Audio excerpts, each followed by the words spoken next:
video is about the do's and don'ts of prospecting. We're going to start with the don'ts. The first type of building that's not our ideal customer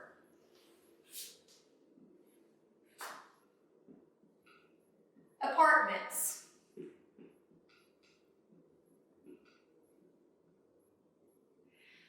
These are usually multi-story.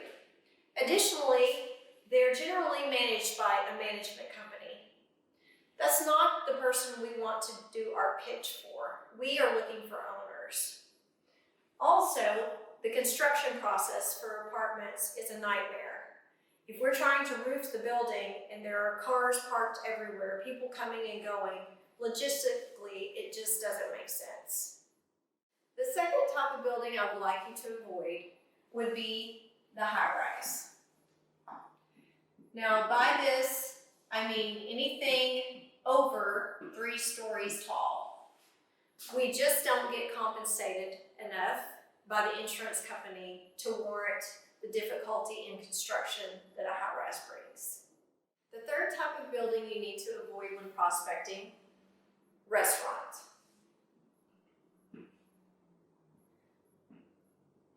These buildings are usually small in nature, and they have many penetrations on the roof. Ideally, we want to look for roofs that have very few penetrations. They're much quicker to be roofed and much more cost effective. The next type of building we want you to avoid would be hotels. This is usually. We do make exceptions, but generally speaking, these are usually multi-story buildings, oftentimes taller than 3 stories. The construction is a nightmare because, again, there are many cars, people coming and going when we get to production. Additionally, the owners are usually very cost conscientious, and hotels are often bought and sold, even between family members. We've been burnt before with owners keeping insurance proceeds. The fifth type of building we would like you to avoid would be buildings smaller than 10,000 square feet. So this is less than 100 roofing squares. That's a square, can you guys tell? If it's anything smaller than 100 squares, you need special permission from Sean or John. The only time we typically do this is as a strategic move, if it's the first building in a business park or for someone who we know owns multiple buildings. The sixth type of building we'd like you to avoid would be buildings managed by management companies.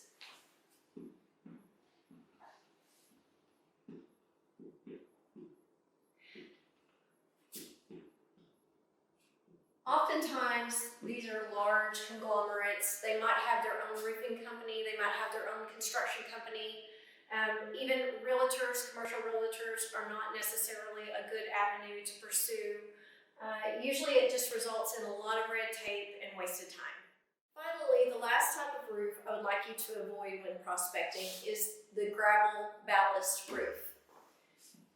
If you're looking at your, let me start over. You can go for 7 up there and start right. I'm sorry, what? I said you could have something 7 up there. Lucky number 7. Okay, sorry. One more. On you. The last type of roof I'd like you to avoid. No, silence. It's 1 o'clock, so you all need to know. Okay. Have a break. The last type of roof I would like you to avoid when you're out prospecting is the gravel ballast roof. If you're looking at Google Earth, this will be the brown roof that you see.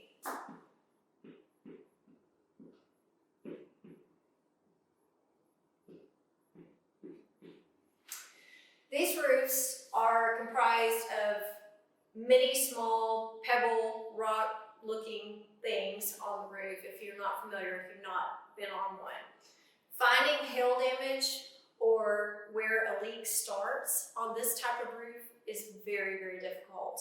Getting insurance to approve a claim, very, very difficult. It's like a needle in the haystack. You might have a penetration here and leak all the way across the building.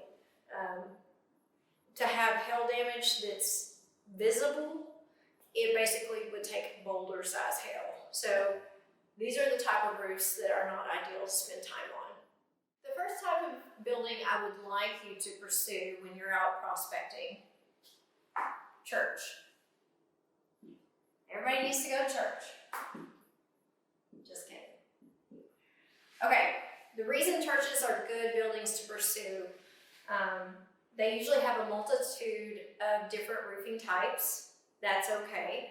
They generally always have a large space, like a recreational space that's generally metal roofing, ideal for us. Furthermore, our roofing improves their energy cost, and this is something that's very important to them, so it's a great selling point. Also, it's not difficult to find the person you need to speak to. They're on the campus or easily reachable.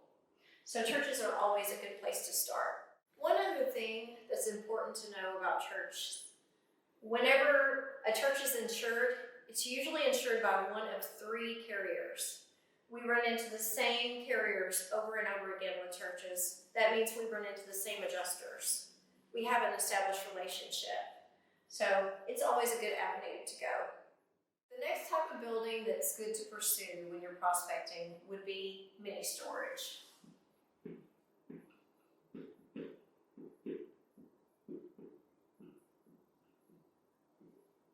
We often see mini storage have the same carriers that we run into over and over again, similar to the church. The other thing about mini storages are that they have a lot of collateral damage that can pay large profit. All of those overhead doors are usually very cost effective for our company. They're generally have metal roofs. Sometimes they're climate controlled as well.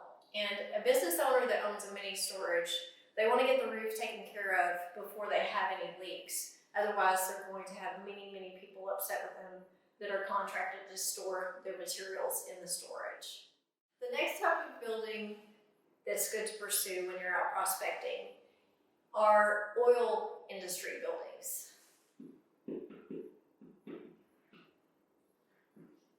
This is especially true for Texas and Oklahoma.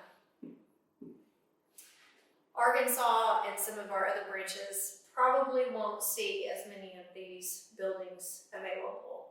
We've had a lot of success with them in the past.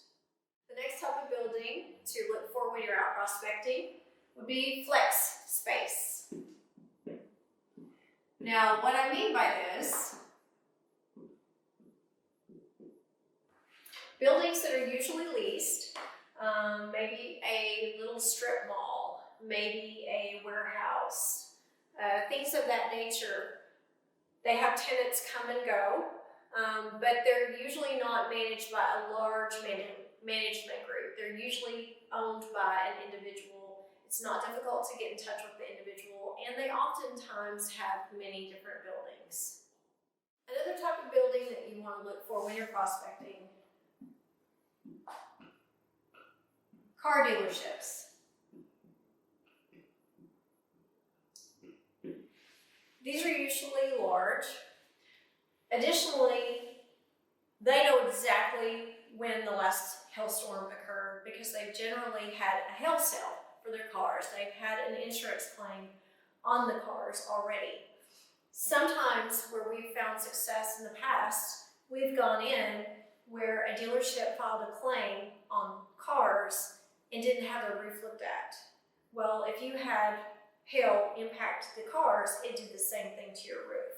So we actually go in, reopen the old claim if the property is bundled with the cars and the building. Sometimes they're separate policies. And open that old claim and add the roof to that claim. It's not difficult to do. The business owner loves it because they've already paid their $25,000 or whatever deductible. They don't have to pay that again. So they get a new roof out of it. Sun-colored dealerships have the white membrane roofs. Unless it's a recent storm, it's probably best, especially if you're new, to avoid the white roofs. Those take a little more precision, a little more investigation, and you definitely need to contact your manager for that. Finally, one note I want you to understand: anytime you're looking for a building to prospect as much as possible, but focus on those mom and pop type businesses. Those are easy to get to the owner. You don't have to present everything to a board like you might on a church. And the turnaround is very quick.